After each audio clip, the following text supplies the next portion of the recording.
So, what is going on in Iran? What's going on domestically? Today, we're going to look at a few revealing articles from Iranian regime media, and we're going to read them the way they deserve to be read. They are Iranian regime media, and this is something that we do on this channel.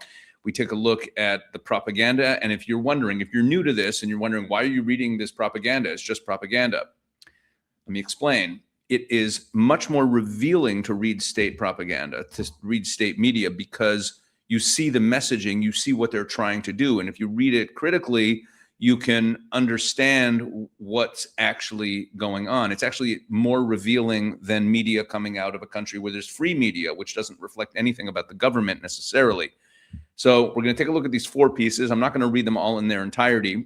The first one is too long, and it's also full of gobbledygook, and I will lose you as an audience if I read it entirely. It's called Pro-Internet in Iran, a temporary solution or digital segregation. And this is a very strange piece. When I first saw it and read it through, I couldn't even, at first I was stunned, like, why did they even run this? Because it's all about the internet blackout and how some people have internet and some people don't, and all the problems it's causing.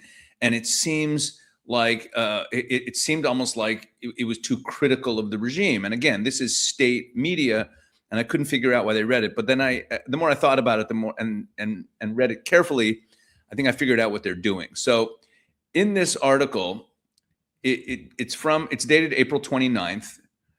Pro-internet in Iran. What's pro-internet? So pro-internet is this internet service that the government is offering for businesses. But let's set the context here. Iran's internet has been roughly at 2% of normal capacity for nearly 2 months. The regime shut it down, not because of a technical problem, but because they were killing people in the streets and didn't want footage getting out. Okay, we've covered this extensively.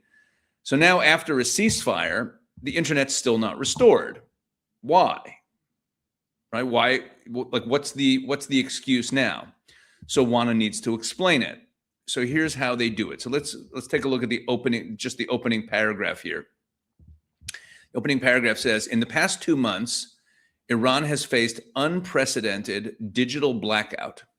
NetBlocks reported that access to international internet is only around 2%, with the entire country having been under internet restrictions for 2 months. Okay? And they're talking about, like, this is such a crisis. The prolonged outage has not only disrupted the daily lives of users, but has impacted the country's digital economy. It's talking about how much money has been lost. And look what it says here. Government officials and domestic analysts generally attribute the reduction in international internet access to a combination of security, political, and technical factors. Okay, we know that, but what are you telling us? So there's no mention of why it was shut down. It just says security issues. It's crisis management. And here's where it gets interesting. The article introduces this thing called Pro-Internet, which is a tiered access system to the regime, or that the regime created for selected users. So there's a section here called group authentication. Let me find it, because again, it's way too long and convoluted for reading. Here we go. So down here, it talks about pro-internet, and it says group authentication. Access to the service requires approval from a professional organization, a professional card, which is, I guess, some sort of license to be part of some sort of guild or professional credentials, or an organizational recommendation. Think about what that means. The regime knows exactly who has it. It can monitor everything they do with it. It has leverage over them through their professional affiliations. So this article is presenting this pro-internet as the solution. It's signaling to Iranians, hey, if you need internet, this is the way you get it. In reality, it's an advertisement for a new surveillance system. If you want to sign up, just walk right in. And the piece ends with calls for, quote, genuine decision-making and transparency from a regime that created the problem. Like here, you got to see this. It's the last paragraph of the piece, which is always revealing. Take a look at this. Pro-internet, in addition to its challenges, has served as a temporary tool to maintain business operations and communications for professionals. However, the future of the internet in Iran requires genuine decision-making, transparency, and a balanced approach to managing security and public access. Okay. Look, this is what we call a limited hangout. So this is an expression. If you haven't heard the phrase before, a limited hangout is where something looks like transparency because there's an admission to some information because publicly people know it anyway. So by the government admitting, or an intelligence agency will do this sometimes, they'll admit to a piece of a story that's controversial that everyone pretty much knows anyway. But by admitting to a piece of the story, it sounds like they're being honest and transparent.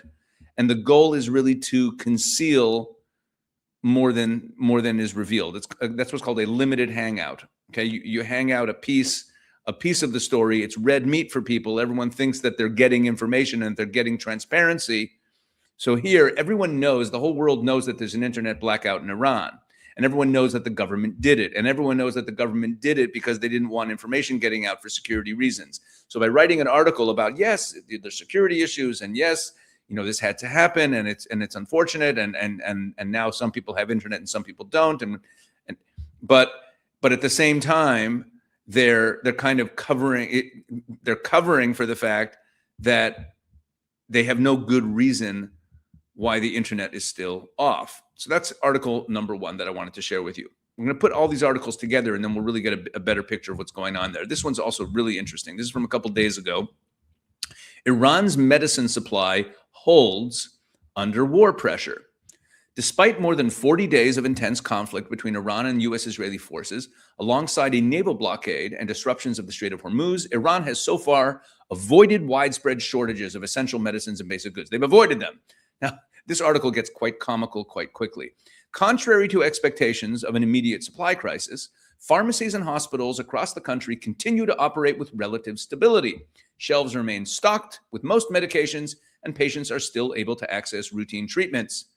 At the ground level, pharmacy operators say the supply chain has remained largely intact throughout the conflict. Quote, "The drug supply chain during the war, even from the very first day that these explosions happened until we reached a ceasefire, there was no disruption," said Azadeh Salem, a pharmaceutical doctor and director of a pharmacy in Tehran, to WANA reporters. "Every drug we ordered was delivered on time, and I really think this deserves appreciation."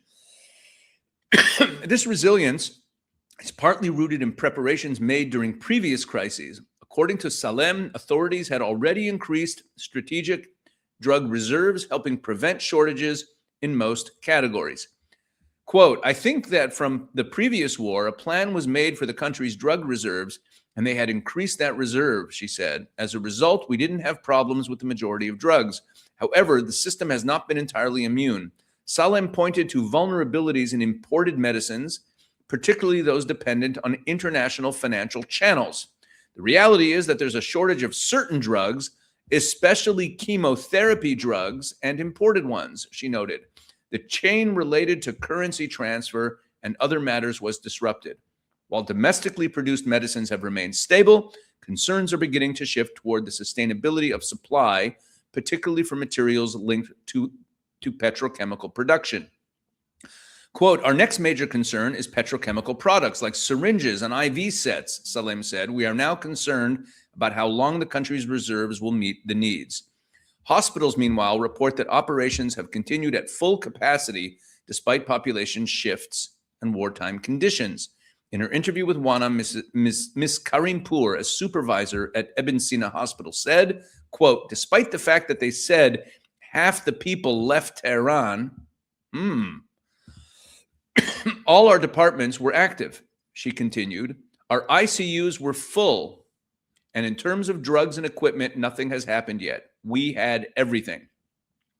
She added that the hospital has maintained its standard practice of directly supplying patients with medications, reducing pressure on external pharmacies. Quote, "We prepare discharge prescriptions and give patients a week's worth of medication ourselves," she said. "Even some special and rare drugs, we never send patients out to find them. It hasn't changed during the war." I mean, this whole article is everything's fine. Everything's fine. The medical system is working just great.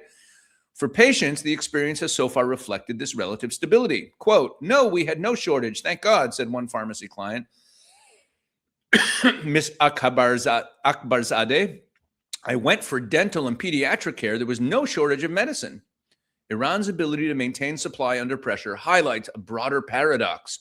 Years of economic sanctions and external constraints have forced the country to develop domestic production and alternative trade routes, particularly through its extensive land borders. These adaptations, along with tighter government control over disruption and pre-existing stockpiles, appear to have cushioned the immediate impact of the current conflict. For now, the system is holding, but with ongoing uncertainty around imports and critical materials, health officials and providers remain cautious about how long this stability can last. Okay, so the headline says supply is holding. Then inside the article, we learn that chemotherapy drugs are in shortage. Syringes and IV sets are the next major concern. The ICUs were packed. And this was the buried lead of the whole article. Half of Tehran evacuated? The largest city in Iran by far? Half of Tehran has left Tehran? What? But don't worry, everything's fine. Because here's Miss Akbarzadeh, a pharmacy customer, to set the record straight. She went in for dental and pediatric care and everything was fine. So there you go. Chemo patients are on their own. But if you need something for a tooth, Iran's supply chain is apparently world class. It's the same structure as the first article about the internet. Lead with reassurance, bury the admissions in the middle of the article in the voice of experts, and end with this kind of vague optimism. That's the structure of these pieces. That's how they write them. They open with the reassurance because a lot of people don't read full articles. They read just the opening couple paragraphs. And that's the framing. That's the tone they want to set in the article. But they need the limited hangout, the little reassurance in there. The admission of what's actually wrong to give it some credibility has to be in there in the article. So they put that in the middle and then they end with something more optimistic. The real news is technically in there. They just hope you stop reading after the beginning. Okay, let's go to the third piece. And the third piece is nationwide Fada rally in Iran. This is from April 29th. Nationwide Fada rally in Iran focused on renewing allegiance to the country's leader. On Wednesday, April 29th, the streets of Iran's capital witnessed an unusually large and widespread presence. Crowds in Tehran, alongside people in other cities across the country, took part in a nationwide march described as a symbol of renewed allegiance to Iran's third leader, Ayatollah Sayyid Mojtaba Khamenei. That's the guy who hasn't appeared in public ever since he was appointed. And a demonstration of support for the Fada, the Devoted Lives campaign. In Tehran, the route from Imam Hussein Square to Azadi Square was filled with massive waves of participants. Iranian flags were raised high and chants echoed through the city streets. Families, alongside young people and teenagers, moved together in an atmosphere marked by collective singing, public programs, and a sense of unity. Along the route, volunteer service stations provided support, giving the event the feel of a highly organized social mobilization. This scene was not limited to Tehran. Reports indicate that similar marches were held simultaneously in multiple cities across Iran, creating a unified national picture of public participation. Organizers described the turnout as a response to recent regional developments and a sign of domestic cohesion. Wow. The Fada campaign, highlighted during the march, emerged following attacks by the United States on Israel and amid growing concerns about potential escalation of the conflict. The campaign aims to signal public readiness to defend the country and has quickly gained widespread traction. It's spreading like wildfire. There's a grassroots movement of support for the regime spreading across the country. More than 30 million people have registered. The number is notable, even in historical context. This paragraph is just gold. During the 8-year war in Iran, during the 8-year Iran-Iraq war, about 2 million volunteers, roughly 5 to 6% of the population at the time, joined the front lines. In contrast, the registration of over 30 million in the John Fada campaign within just a few days represents more than 30% of Iran's current population of around 90 million. A figure analysts view as indicative of a different level of social mobilization under present conditions. 90 million people includes children, infants, elderly, and they're saying that 30 million Iranians signed up to defend the state of to defend Iran. It's so absurd. It's hilarious. In this context, Sayed Rahim Safavi, former commander of the Islamic Revolutionary Guard Corps, said in an interview with WANA, "The message of the people is this: Mr. Trump and Mr. Netanyahu, you cannot confront Iran. Leave this region just as you left Afghanistan and Iraq. The Iranian people are stronger than the people of Afghanistan and Iraq. And with a civilization thousands of years old under the new leadership of Ayatollah Sayyid Mojtaba, and with this structure and military forces, they form a powerful nation." He added, "The message is to leave the region. We and our neighbors will establish security, development, and sustainable progress here." In another part of his remarks, Safavi said, "Trump and Netanyahu are savage, rude, uncultured, and dishonorable individuals. If we want to name examples of absolute evil in the world, not only for Iran, but for humanity, they are among them." Among the crowd, personal accounts also reflected motivations for participation. Mohadeshe Sadat Mogadam, a teacher, said in an interview with WANA, "In my opinion," look at this, it's like satire. "In my opinion, the figure of 30 million being discussed is entirely accurate. Given the number of people currently present, the figure could be completely correct. I myself am one of those 30 million who've participated." She added, "In my view, the fact that he does not appear in front of cameras, given recent events, may be due to security concerns and potential risks. That is why he does not appear publicly. But through the messages that are released, it's clear that they are conveyed by him." Are you getting this? The Tehran march ultimately concluded with a large gathering at Azadi Square, where participants once again emphasized their support for the leadership, the preservation of national unity, and the continuation of the country's political path. Images transmitted from Tehran and other cities depicted an event that went beyond a typical urban gathering, interpreted instead as a nationwide display of solidarity and political message from Iran to audiences beyond its borders. Okay, a few things to notice here. First, the numbers. They're claiming 30 million registrations for John Fada. I pointed that out in the middle there. And to support the claim, they provide the comparison themselves to the Iran-Iraq war, where 2 million people volunteered. Okay, 5 or 6% of the population. They're now claiming that 30% of the entire population signed up within days. And then this is my favorite part. They bring in a participant to vouch for the number. A participant, a teacher. And she says,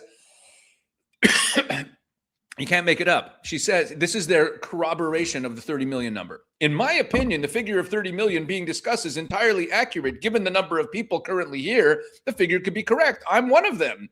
Right? So the evidence that 30 million people registered is one woman who says that she thinks it sounds right because there's a lot of people at the rally. And they basically fact-check their own propaganda by pointing out how absurd the 30 million number is by comparing it to the 2 million of the Iran-Iraq war. They made it, meaning the implausibility of the number is only emphasized by that. And then they produce a witness who says it seems like, whose testimony says, "Wow, it looks like a lot of people are here." Now, I want to drill down a little further on how idiotic this 30 million number is. I mentioned this in an earlier video. Look at this story from 2023. 50,000 mosques have closed in Iran. Okay, now, and this was Mohammed Abulghasem Dulabi, a senior cleric for Iranian President Raisi, who's now dead. He was alive then. He delivered a speech to a group of religious students in which he stated that 50,000 of Iran's 70,000 mosques have closed their doors. Right? He indicated that Muslims were deserting mosques. People were not showing up to them. 2/3 of the mosques in Iran have closed. Now, the reason that's relevant here is that you're trying to tell me that there's such widespread support for the regime that a third of the population signed up for this John Fada campaign to defend the nation, which is basically all the adults. If you figure it out numbers wise, 90 million population, children, elderly, right? Basically everybody signed up for this thing. But meanwhile, everyone's been deserting Islam for years. It's a little crazy. And now the second citizen quote, and this one is doing different work. We had this teacher explaining why the supreme leader is not appearing in public, right? Because, and this is what makes this article so comical. It's this damage control, which only makes things worse, because everyone knows that like the guy's not appearing in public. He hasn't appeared in public even once. And there's a ceasefire now. There's reportedly millions of people in the streets.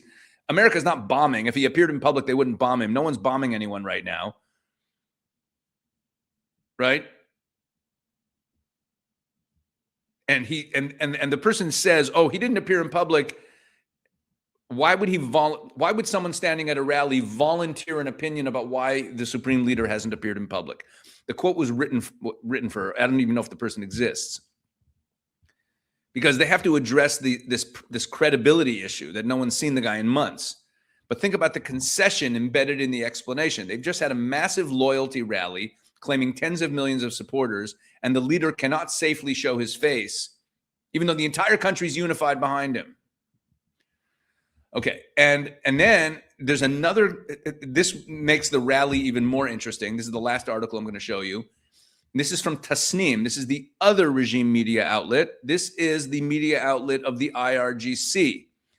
Mass rally held in Tehran to mark birth anniversary of Imam Reza. Now, wait a second. It says that this was held on Wednesday, the 29th. Isn't that the same as the John Fada rally on Wednesday, the 29th in Tehran? But wait a second. It also includes the route. And the root of this is the same as the root of that. It's the same rally, but they're describing it completely differently. Look at this. A large public rally was held in Tehran on Wednesday to mark the birth of Imam Reza.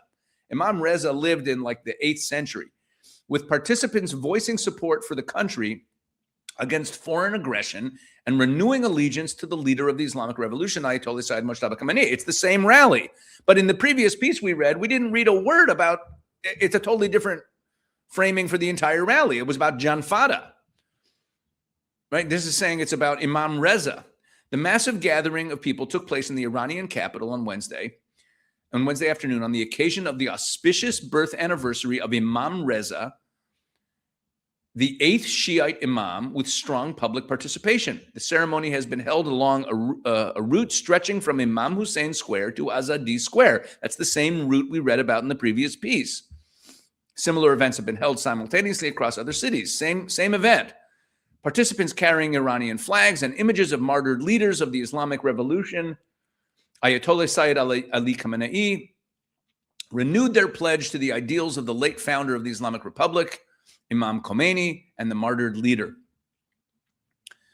Through written messages and slogans, demonstrators also renewed their allegiance to leader of the Islamic Revolution, Ayatollah Sayyid Mojtaba Khamenei. The gathering, which has been held in previous years and has consistently drawn public attention, took on a more epic and symbolic tone this year following the U.S.-Israeli war of aggression against Iran and the martyrdom of Ayatollah Khamenei. Okay. So what the heck is going on here? What the heck is going on here?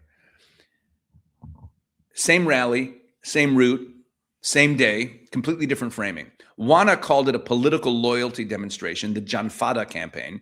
Tasnim, the IRGC's news agency, calls it a religious celebration of Imam Reza's birth. Two narratives, two different audiences. So there's a dual messaging strategy going on here. The Imam Reza angle is theologically loaded in a way that's worth talking about. Imam Reza is a Shia archetype of legitimate authority that is suppressed and martyred by an illegitimate power.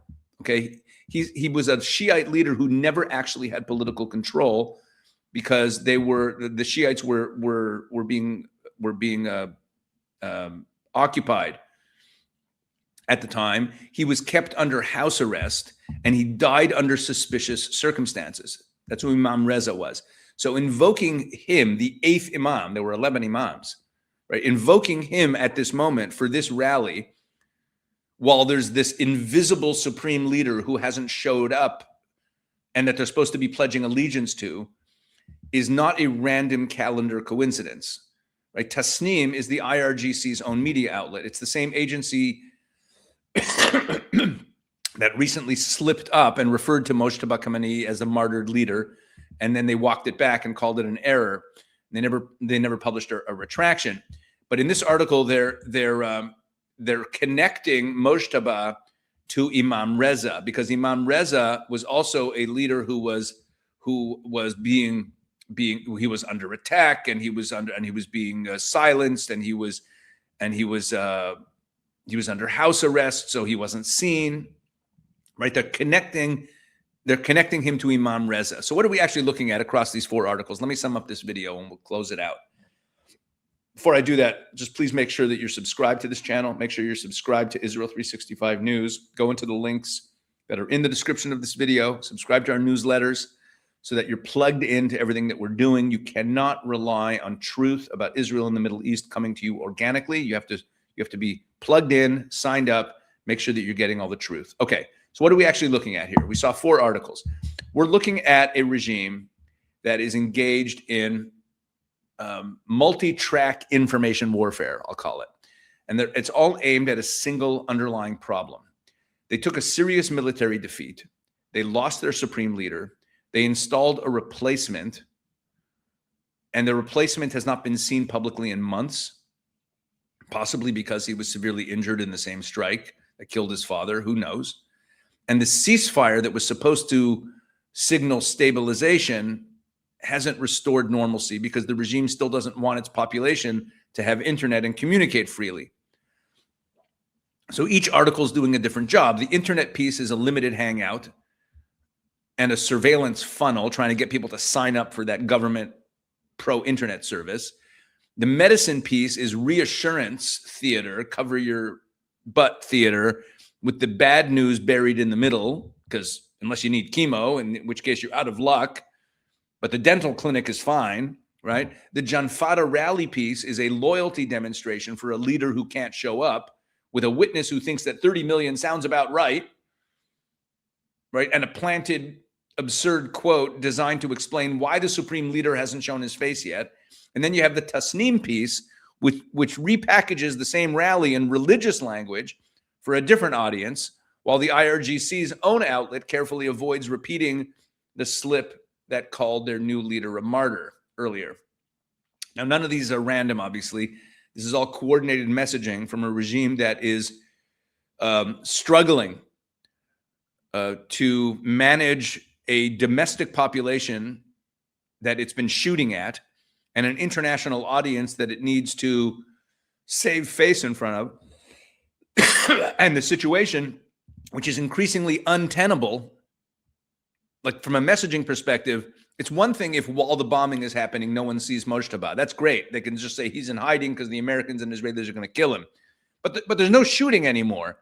And the supreme leader hasn't shown his face, and it's getting more and more absurd. And they obviously know it. And that's why they're putting out all this messaging about how everything's fine.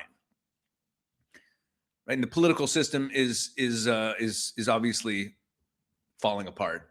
So I think this is all good news. I think the regime is scrambling right now, struggling to hold it together, and domestically, I think we should be seeing the people rising up soon. I think all of this signals that things are coming to a head, and it cannot come soon enough. Thanks for watching.